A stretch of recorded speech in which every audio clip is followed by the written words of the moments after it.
Merci d'avoir répondu à notre invitation. Merci beaucoup. Le samedi 6 juillet 2024 s'est tenu à Niamey au Niger le premier sommet des chefs d'État de l'Alliance des États du Sahel. Que peut-on retenir de ce sommet? Merci beaucoup, madame, et merci à l'ERTM de nous donner l'opportunité. Je voudrais saluer au préalable tous les téléspectateurs et de l'intérieur du pays comme de la diaspora et vraiment saluer aussi la qualité des programmes de l'ERTM en soutien aux activités de l'AES en rapport avec le Burkina et le Niger. Ceci dit, que retenir du sommet du 6 juillet à Niamey? D'abord, le 6 juillet est à retenir comme un moment d'histoire extrêmement important où les présidents, leurs excellences, le colonel Assimi Goïta, le général Abdraman Chani, comme le capitaine Ibrahim Traoré, ont décidé de répondre à l'appel des populations de ces trois pays pour aller vers une plus grande unité, une plus grande solidarité, une plus grande fraternité entre ces trois pays. Niamey, ce qui frappe, je crois que c'est cette grande mobilisation des jeunes, femmes, toutes les composantes de la société nigérienne qui s'est mobilisée avec beaucoup d'enthousiasme et nous pouvions voir sur le visage des enfants, de toutes les personnes rencontrées, toutes les attentes par rapport à cette nouvelle configuration qui a été mise en place à travers la Confédération. Et naturellement, pour le Mali, il s'agit aussi de l'aboutissement de tout un processus qui a commencé il y a quelques mois et qui a culminé avec ce sommet important qui dessine une nouvelle page de l'histoire de nos peuples pour renforcer leur intégration. Mais c'est surtout le fait que une grande confiance a été placée en notre pays à travers son Excellence le colonel Assimi Goïta, président de la transition, chef de l'État, pour présider aux destinées de cette confédération. Donc je pense que c'est des moments de grande responsabilité aussi pour notre pays, mais un moment d'engagement fort pour essayer de travailler autrement pour proposer une alternative au modèle d'intégration qui existait dans notre espace. Monsieur le ministre, vous venez de parler de la création de la Confédération de l'Alliance des États du Sahel par les trois chefs d'État. Pouvez-vous expliquer à nos téléspectateurs c'est quoi la Confédération? C'est vrai que nos chefs d'État ont voulu mettre en place une nouvelle dynamique. Et cette dynamique s'est faite à travers la Confédération des États du Sahel. Une confédération, pour que nous comprenions bien pour les téléspectateurs, c'est une union d'États souverains qui préservent et maintiennent leur indépendance, mais qui décident de déléguer certaines de leurs compétences à des organes dans des domaines précis. Et dans le cas de l'AES, c'est les trois grandes dimensions. C'est d'abord dans le domaine de la défense et de la sécurité, d'une part. Ensuite, dans le domaine du développement et de la coordination de toutes les activités d'intégration. Et le troisième pilier, c'est dans le domaine de la coordination de l'action diplomatique des trois pays. Une confédération, par définition, est aussi différente d'une fédération, parce que les pays préservent un certain nombre d'éléments, même si ils délèguent des compétences dans ces trois domaines précis. Une fédération, c'est vraiment un État. Nous n'en sommes pas encore là, mais la vision, c'est de travailler à pouvoir arriver à une fédération des trois États. C'est bien dit. L'une des conclusions du sommet de l'AES a été de confier au chef de l'État du Mali la présidence de la Confédération de l'AES. C'est un honneur, mais aussi un challenge. Un commentaire? Je pense que son Excellence le président Goïta est aussi un homme de défi. Et c'est aussi une grande responsabilité pour notre pays, mais c'est surtout une opportunité de pouvoir s'élever à la hauteur de la confiance, parce que c'est une marque de confiance importante de présider aux destinées d'une confédération pour la première tâche, et c'est l'occasion de pouvoir travailler. Ce qui se fera ne se fera pas par le président Goïta ou par le Mali en solitaire ou en solo. Ça sera vraiment un travail d'équipe avec les autres chefs d'État dans un esprit de solidarité, mais surtout ce qui est important, c'est que ces chefs d'État ont une vision commune, ont des objectifs communs, et déjà le travail ensemble a déjà commencé, notamment dans le domaine de la sécurité. Vous voyez les avancées sur le terrain. Aujourd'hui, le défi, c'est vraiment de pouvoir aller vers des réponses concrètes à travers des projets intégrateurs et comment pouvoir unifier cet espace pour répondre aux préoccupations de nos populations, mais aussi renforcer la libre circulation des personnes dans cet espace. Ce qui est important, ce que nous souhaitons, c'est que les Maliennes et les Maliens comprennent que c'est une confiance qui est faite à notre pays et que nous puissions nous mobiliser derrière nos autorités, avec nos autorités et avec les peuples et les autorités des autres pays pour pouvoir montrer que c'est possible de faire les choses différemment en comptant d'abord sur nous-mêmes, sur nos propres ressources, tout en restant ouvert à tout apport extérieur.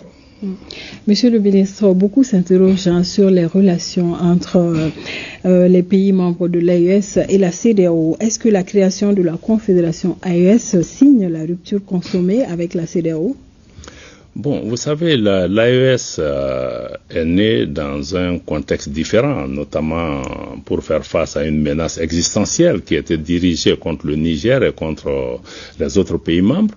À partir de cet instant, il a été décidé plutôt de travailler pour une vision, pour des objectifs communs, pour pouvoir atteindre un certain nombre d'objectifs. Aujourd'hui, nous ne pensons pas que l'AES soit en opposition à qui que ce soit, mais nous travaillons plutôt pour réaliser des choses pour nos populations. Naturellement, par rapport à la CEDEAO, nos chefs d'État ont été très clairs. À Niamey, vous les avez entendus en indiquant que le retrait des 3 pays de la CEDEAO est irrévocable et a été fait sans délai. Et à partir de cet instant, nous devons cesser de regarder dans le rétroviseur. Nous voulons vraiment travailler plutôt à matérialiser cette volonté-là. Monsieur le ministre, à vous suivre avec la CEDEAO, c'est un chemin de non-retour pour reprendre le président Assimi Goïta. Cependant, à l'issue du 65e sommet de la CEDEAO, le retrait de la CEDEAO va entraîner des conséquences sociales, économiques, politiques et diplomatiques.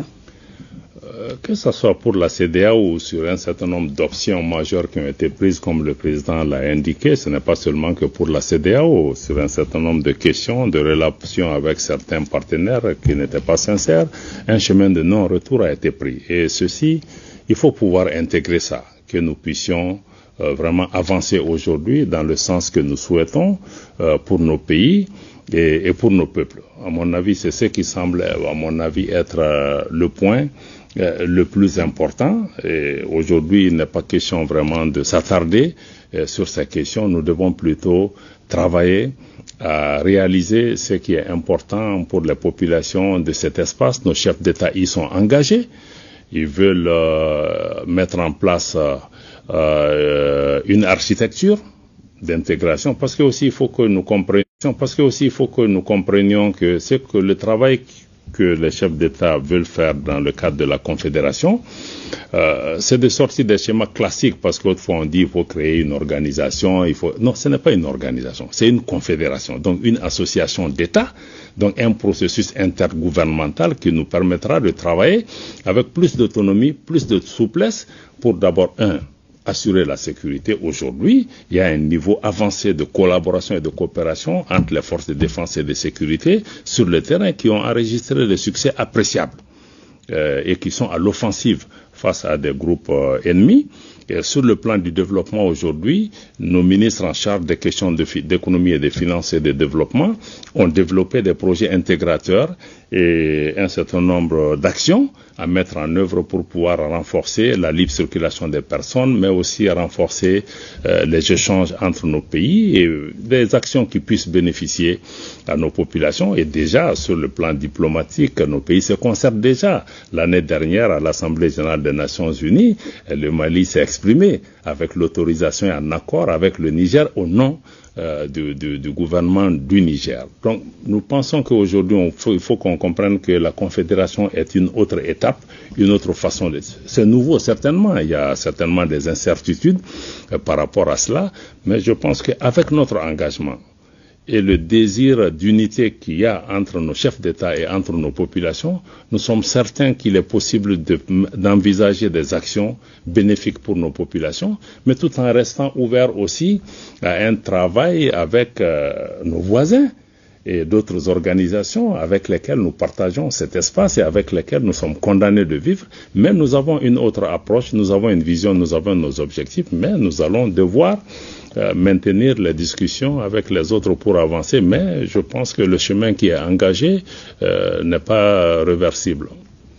Une dernière question, Monsieur le ministre, si vous le permettez. Des informations font état d'imposition de visa aux ressortissants de l'AES dans l'espace CEDEAO. Qu'en est-il? Merci infiniment. Vous savez, j'ai le communiqué des chefs d'État sous la main ici, que j'ai parcouru en long et en large parce que j'ai entendu parler d'éléments par... Je ne vois aucune référence dans le communiqué des chefs d'État par rapport à des restrictions qui seraient imposées à la circulation de nos ressortissants dans cet espace. Mais même si ce que vous dites, s'il était avéré, ça veut dire que ça nous donne raison en ce sens que probablement les responsables de la CEDEAO ou certains responsables de la CEDEAO ne sont pas sortis des anciennes méthodes, toujours de faire peur aux populations, de faire le chantage aux populations, d'utiliser les populations comme une arme pour créer des problèmes avec leurs dirigeants. Donc aujourd'hui, nous pensons que nos populations ne doivent pas servir de bouclier. En tout cas, pour ce qui concerne l'AES, nous sommes dans une autre dimension, nous sommes dans une autre dynamique qui est celle de la fraternité, de la solidarité et de l'amitié entre les peuples. Et dans ce contexte, toutes les populations africaines sont les bienvenues dans notre pays et je voudrais au nom des plus hautes autorités du Mali, rassurer nos compatriotes que tout est mis en œuvre par les plus hautes autorités pour pouvoir protéger et appuyer apporter toute l'attention nécessaire à nos ressortissants qui vivent dans les autres espaces autour de nous. Mais je pense que les gens doivent pouvoir se rassurer et continuer à vaquer à leur occupation. Dans tous les cas, vous savez, un processus d'intégration, il y a des gains et des pertes pour tout le monde. Mais nous devons travailler à minimiser l'impact pour nos populations et c'est à ça que s'attellent nos autorités. Mais il faut aussi qu'on comprenne que le chemin qu'on a pris est un chemin difficile, qu'il y a des conséquences, il y a des difficultés, mais tout est fonction de l'objectif que nous recherchons. Certains résultats ont pu être atteints grâce au sacrifice des Maliens. Qui aurait cru que le Mali aurait pu atteindre ses résultats sur le plan sécuritaire avec ses propres moyens face à des puissances qui ont été là avec des milliards de dollars investis pendant 10 ans qui n'ont pas donné de résultats. Donc dans le cadre de l'AES aussi, parions que nous allons pouvoir, avec nos maigres moyens, avec vraiment une volonté forte, pouvoir exploiter d'abord l'homme sahélien dans le cadre de cette confédération pour pouvoir donner une autre alternative, mais qui soit quelque chose de concret.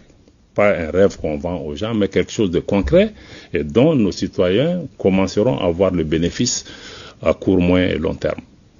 Ça nous rassure beaucoup, Monsieur le ministre. Merci. Avez-vous un dernier mot?